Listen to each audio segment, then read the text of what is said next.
இந்த 4 பக்கத்தில் இவர்கள் சொன்ன அந்த கொச்சையான செய்தி பெரியாரால் எந்த இடத்திலும் சொல்லப்படவில்லை. ஆனால் இப்படி அபாண்டமான பொய்யை சீமான் பரப்பி வருகின்றார். இப்படி ஏற்கனவே 1973ஆம் ஆண்டு துக்ளக் ஒரு தவறான செய்தியை பரப்பியது. என்னென்று சொன்னால், பெரியார் அடுத்தவன் பொண்டாட்டியை பெண்டாட சொல்கின்றார், அடுத்தவன் மனைவியை பெண்டாள சொல்கின்றார் என்று துக்ளக் ஒரு செய்தியை போட்டது. எங்களுடைய மூத்த வழக்கறிஞர் துரைசாமி அவர்கள் உடனடியாக உயர்நீதிமன்றத்தில் வழக்கு தொடுத்தார்.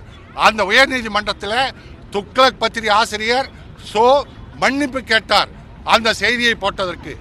அப்படி ஒரு நிலையை இப்போது இந்த சீமான் ஏற்படுத்தி இருக்கிறார். இப்படி தொடர்ந்து தவறான செய்திகளை பரப்பி வருகின்ற சீமான் இப்போது இங்கே பாண்டிச்சேரியில இருப்பதாக அறிகிறோம். பாண்டிச்சேரியிலும் எங்களுடைய பெரியார் திராவிட கழக தோழர்கள் அவர் தங்கி இருக்கிற இடத்துல போய் கேட்க இருக்கின்றார்கள், செல்ல இருக்கின்றார்கள். எங்கு போனாலும் சீமானை ஆதாரம் தராமல் எந்த இடத்திலும் நுழைய விட மாட்டோம்.